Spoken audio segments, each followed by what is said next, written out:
আসসালামু আলাইকুম সবাইকে। ভাবির বিয়ের পর ভাবিকে নিয়ে প্রথম আজকে গিয়েছিলাম দাদা বাড়ি। তো সেখানে গিয়ে সারাদিন কি করলাম, কিভাবে আমরা মজা করলাম সেটারই একটা ভিডিও শেয়ার করব। তো সকালে আমরা সবাই রেডি হয়ে গেছি। আমাদের বের হওয়ার কথা ছিল 9টায়, কিন্তু একটু লেট হয়ে গিয়েছে। তো এই যে ভাবিকে নিয়ে যাচ্ছিলাম, এখানে সবাই আবার দাঁড়িয়ে ভাবিকে দেখছিল, যেহেতু নতুন বউ। তো আমাদের মাইক্রো চলে এসেছে, আমরা সবাই এখন মাইক্রোতে করে চলে যাব দাদা বাড়ি। খুব বেশি দূরত্ব না, কিন্তু যেতে খুব একটা সময় লাগবে না। তো এদিকে আবার দেখলাম যে আপু মামার সাথে দাঁড়িয়ে আবার একটু মজা করছিল। তারপর আমরা সবাই রওনা দিয়ে দিলাম। খালামুনি আবার মজা করে নাচ করছিল।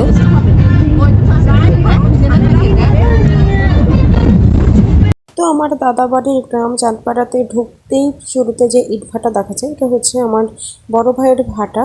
বিশাল এরিয়া নিয়ে এই ভাটা করা। এই ভাটার আশেপাশে জমিও কিনে রাখা, আশেপাশে কোনো ঘরবাড়ি নেই, কারণ এটার ধোঁয়া তো ক্ষতিকর, এই জন্য। এরপর আমরা দাদা বাড়িতে পৌঁছে যাই। যাদের ভাবিকে গাড়ি থেকে নামানোর কথা ছিল তারা তখনও এসে পৌঁছাতে পারেনি, একটু লেট হয়ে গিয়েছিল। তো এটা হচ্ছে আমার ফুপু, যে ভাবিকে জড়িয়ে ধরলো। আম্মু ভাবিকে সবার সাথে পরিচয় করে দিচ্ছিল, মানে সবাই তো এসে পৌঁছাতে পারেনি, যারা যারা সেখানে উপস্থিত ছিল আর কি। এরপর ভাবিকে নিয়ে আমরা বাড়ির ভেতরে চলে যাচ্ছিলাম, কারণ রোদে বাইরে আর দাঁড়ানো যাচ্ছিল না, প্রচণ্ড গরম ছিল ওই দিন। তো ভাবিকে শুরুতে এই রুমে বসানো হয় রিল্যাক্স হওয়ার জন্য। এদিকে আমার ফুপু ভাবিকে আবার দেখতে আসে। তো সবাই মজা করে বলছিল যে ভাবিকে মনে হয় খুব বেশি পছন্দ হয়েছে, এজন্য বারবার দেখছে। তো ফুপু কি বলে শোনেন।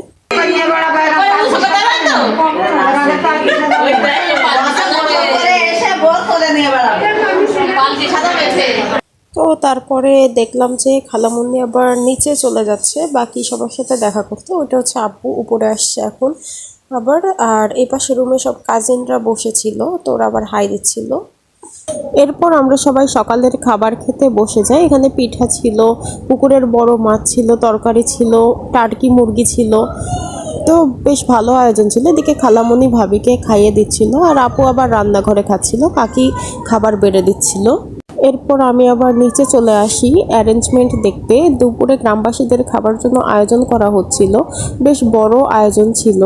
এদিকে সবকিছু রেডি করা হচ্ছিল, আর আব্বু বসে ইনস্ট্রাকশন দিচ্ছিল সবাইকে।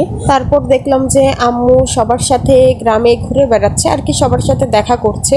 আর এদিকে প্যান্ডেল সাজানো হয়েছে, দুপুরে এখানে গ্রামবাসীকে খাওয়ানো হবে। তো এর মধ্যে আবার দেখলাম যে ভাবির বড় বোন বৃষ্টি আপু এবং আঙ্কেল আন্টি চলে এসেছে। তো ওনাদেরকে ভিতরে বসানো হলো ওই রুমে। এই প্রোগ্রামের দিনে ভাবির আবার ফুপুও মারা গেছে, তো এই জন্য ওনারা আবার একটু স্যাডও ছিল। তো ভাবিরও বেশ মন খারাপ ছিল। তো এদিকে আবার আঙ্কেল আন্টি ভাবি ওনাদের বরণ করার জন্য আবার প্রস্তুতি চলছিল। সবাই এই যে সিঁড়িতে উপরে উঠে আসছে বরণ করবে দেখে।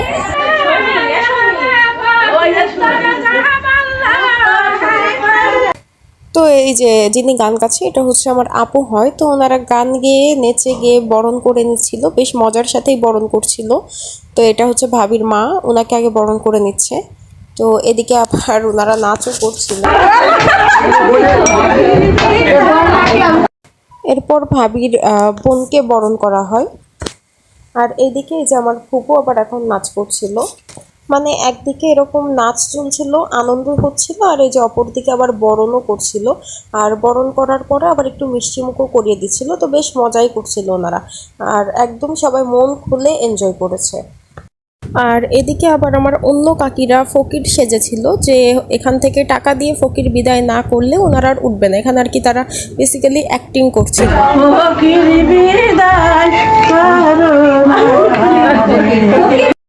ওনারা আবার ভাবির আম্মুকে নিয়েও আবার একটু নাচানাচি শুরু করে দেয়, ফকির বিদায় করানোর জন্য আবার গানও গাচ্ছিল সাথে। তো এরপর আবার দেখলাম যে কাকি নিচ থেকে পান পাতা নিয়ে এসেছে, সেই পান পাতা দিয়ে একটু নেচে আবার বরণ করে নিচ্ছে।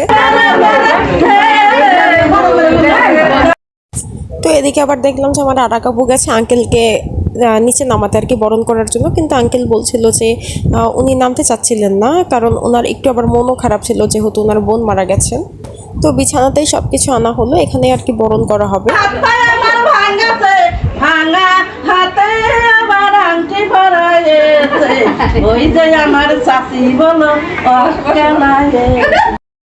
এরপর আমার ফুপি আবার নিচ থেকে যে মিষ্টি নিয়ে আসলো, মিষ্টি আনার কথা আর কি মনে ছিল না। তো এই যে তখন আর কি বরণ করছে এবার আঙ্কেলকে।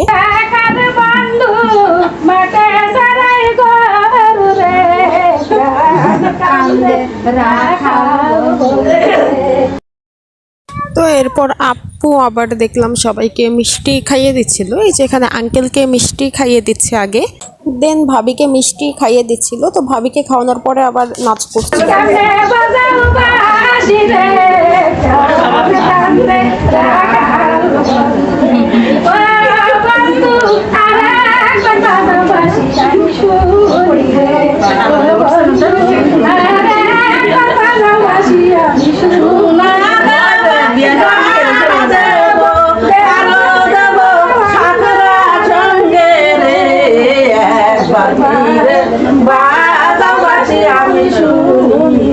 তো এরপরে দেখলাম যে আপু আবার সবাইকে মিষ্টি খাইয়ে দিচ্ছিল, এই যে ভাবিকে খাইয়ে দিচ্ছে আর এই পাশে বৃষ্টি আপুকেও খাইয়ে দিচ্ছে। তো এরপরে দেখলাম যে ভাবিকে আবার আদর করে দিচ্ছে আপু। আর নিচে কাকিরা সবাই বসে আছে, ওনারা টাকা দিয়ে ফকির বিদায় করা ছাড়া উঠবেন না, তো সেটা নিয়ে আবার সবাই মজা করছিলাম।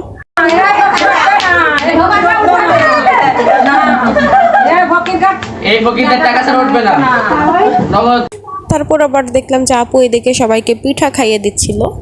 তো এর মধ্যে আঙ্কেল আবার ফকির বিদায় করার জন্য টাকা দিয়ে দিয়েছিল, তো যেটা দিয়েছে সেটা নিয়ে আবার সবাই মজা করছিল যে এতেও কি ফকির খুশি নাকি আরও কিছু লাগবে, সাথে বাড়ি গাড়িও দিতে হবে। তো এটা নিয়ে আবার সবাই হাসাহাসি করছিলাম। দুপুরে যেহেতু খাওয়ার আয়োজন করা হয়েছে, তো এর মধ্যে আপু আবার নিচে যে 1 প্লেট গরুর মাংস নিয়ে আসে ওনাদের একটু খাওয়ানোর জন্য, কিন্তু ওনারা যদিও খাননি, গরমে আর খেতে যাচ্ছিলেন না আর কি। তো এর জন্য ডাব পাড়ানোর ব্যবস্থা করা হয়। তো প্রচণ্ড গরমে ঠান্ডা ঠান্ডা ডাবের পানি খেয়ে আসলে সবাই বেশ খুশি হয়ে গিয়েছিল। ওটার ডাবের পানির আসলেই দরকার ছিল, কারণ বাইরে প্রচুর রোদ ছিল। তো এরপর আমরা সবাইকে নিয়ে চলে যাচ্ছিলাম প্যান্ডেলের দিকে দুপুরের খাবার খাওয়ানোর জন্য। তো দুপুরের খাবারের জন্য তেহরির আয়োজন করা হয়েছিল, সাথে ডিম ছিল। তো একদিকে আব্বু ভাবিকে পরিচয় করে দিচ্ছিল। ভ্যানের উপরে যিনি বসে আছেন উনিও আমার এক মামা হন। উনি অ্যাক্সিডেন্ট করে ওনার 2 পা নেই, তো উনি ভ্যানে করে এসেছেন শুধু ভাবিকে দেখার জন্য। তো আব্বু এখানে আমাদের সাথে আবার ওই মামার পরিচয় করিয়ে দিচ্ছিল। তো এই যে এদিকে আব্বু পরিচয় করে দিচ্ছিল, এটাও আমার এক নানা হয়, ওনারা কোমরহাটি থেকে এসেছে, বেশ দূর থেকে এসেছে।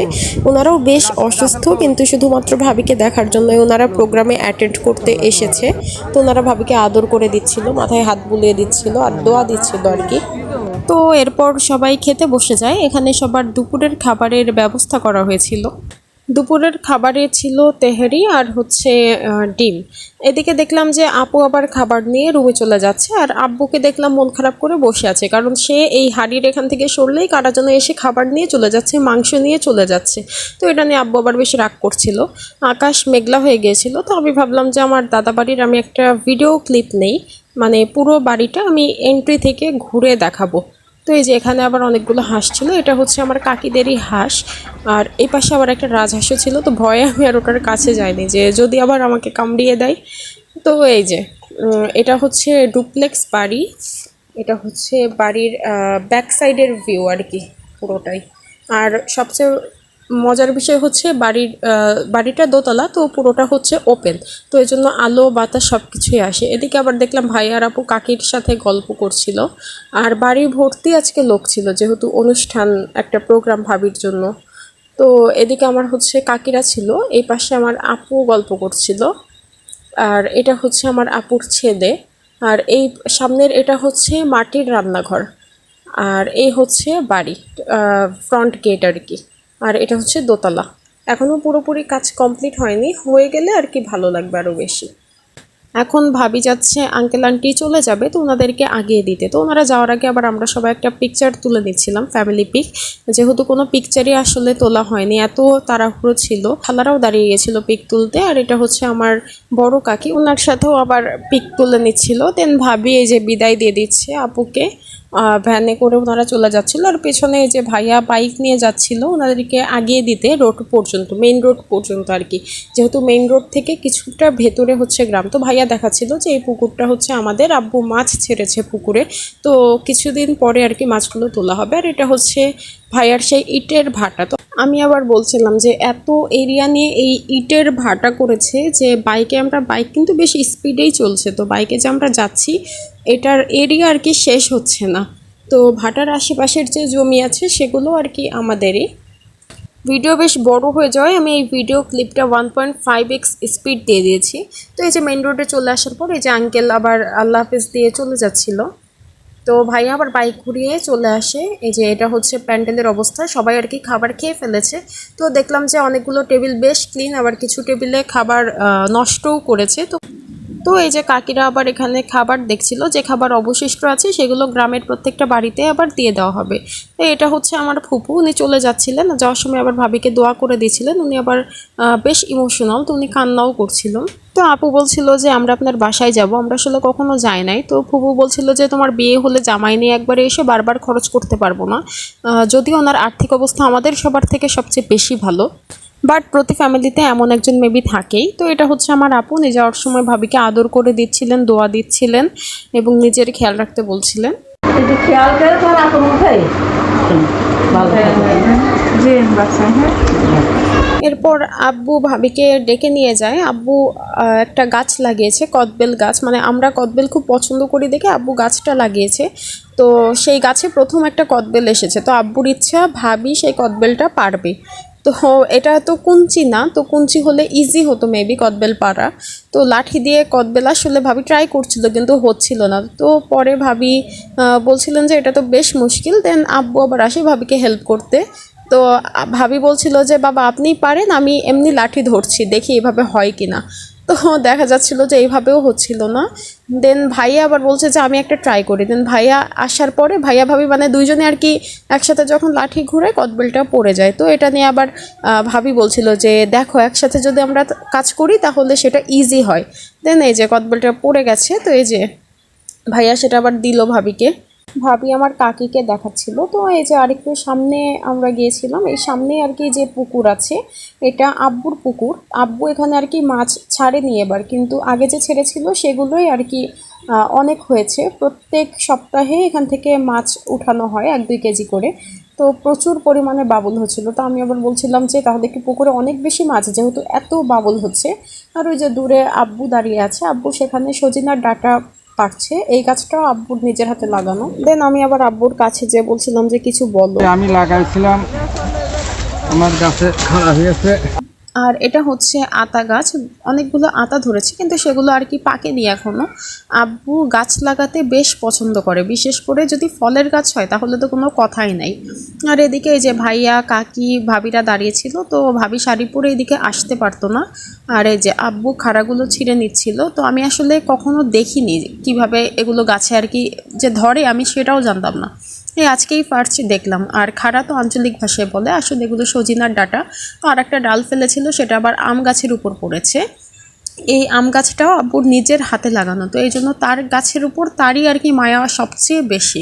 আম গাছের উপর যে ডাল পড়েছিল সেটা দ্রুত সরিয়ে নিল। আর এই যে এই হলো সেই কদবেল। আর এখানে আমরা সবাই বসে পড়েছি। আবার আমরা এখন আবার আরেকটা খালামণির বাসায় যাব। তো ভ্যান পাঠালে তারপর আমরা এখান থেকে যাব। তো এই যে ভ্যান চলে এসেছে আর আমরা এখন চলে যাচ্ছি। যাওয়ার সময় আমি আবার একটা ভিডিও ক্লিপ নিয়ে নিচ্ছিলাম গ্রামের। মাটির ঘরবাড়ি আমার বরাবরই বেশ পছন্দ। আর আকাশ মেঘলা হওয়ায় বাতাস বেশ ঠান্ডা ছিল, যদিও দুপুরে গরম ছিল, কিন্তু পরবর্তীতে মেঘ জমে যায়, তো ওয়েদার শান্ত হয়ে গিয়েছিল। তো এই যে চলে এসেছি, এটা হচ্ছে আমার একটা খালামণির বাড়ি। তো বাড়িতে ঢুকে আমি শুরুতেই বাড়ির একটা ভিডিও ক্লিপ নিয়ে নিচ্ছিলাম, কারণ বাড়ি ফাঁকা ছিল, তখনও সবাই এসে পৌঁছায়নি। তো দেখলাম যে খালামণি পুরোটা একদম ক্লিন করে রেখেছে। এটা আমরা এসেছি এই জন্য না, খালামণি সবসময় বাড়িঘর ক্লিন রাখে। আর এটা হচ্ছে বাড়ির পেছনের সাইড, এইদিকে খালামণি গাছ লাগিয়ে রেখেছে, এটা আম গাছ, প্রচুর মুকুল এসেছে, ফুল গাছও ছিল। আর এদিকে দেখলাম যে খালামণির রান্নাঘর পুরোটা টাইলস দেওয়া, কিন্তু ভেতরে আর কি মাটির চুলা। তো এটা দেখে বেশ ভালো লেগেছে। দেন এই যে সবাই চলে আসার পর নাস্তা দিয়ে দেয়, মিনিমাম 10টা আইটেম ছিল, বেশ ভালো আয়োজন করেছিল খালামণি। তো সবাই নাস্তা করছিল, দেন খালামণি ভাবিকে নিয়ে চলে যায় খালামণির অন্য যাদের সাথে ভাবির পরিচয় করিয়ে দিতে। তো সবাই বেশ আন্তরিক ছিল। এরপর ভাবি আবার কিছু সিঙ্গেল পিক তুলছিল, আপু ছবি তুলে দিচ্ছিল, কিন্তু ভাবির শাড়ির যে কালার এক্স্যাক্ট সেই কালারটা আসছিল না। তো ভাবি আবার মন খারাপ করছিল। দেন ভাইয়া চলে আসে, ভাইয়া আর ভাবি আবার একসাথে কাপল পিকও তুলছিল। আর তারপর আমরা সবাই আবার বেরিয়ে পড়ি। এখন আমরা বাড়ি চলে যাব সোজা। আজকে অনেক আমরা ঘোরাঘুরি করেছি। তো বাড়ি ফেরার সময় আমি আবার একটা ভিডিও ক্লিপ নিচ্ছিলাম। এটা হচ্ছে আকাশের কালারটা খুবই সুন্দর লাগছিল আমার কাছে। তো বাড়ি ফিরে দেখি যে নানি আবার রসে ভিজানো পিঠা বানিয়েছে। এটা শুধু আমি নানির হাতেরটাই পছন্দ করি। আর গামলা সরানোর পরে দেখি যে খুবই সুন্দর রসের একটা স্ট্রং স্মেল আসছিল। আর এটা হচ্ছে সবাইকে দেওয়ার পরে এই পিঠা আর কি ছিল। তো আমি আর দেরি না করে পিঠা খেতে বসে পড়ি। আমি জানি আজকের ভিডিওটা বেশ বড় হয়ে গেছে, but I hope you guys enjoyed it. Thanks for watching and see you guys in my next video.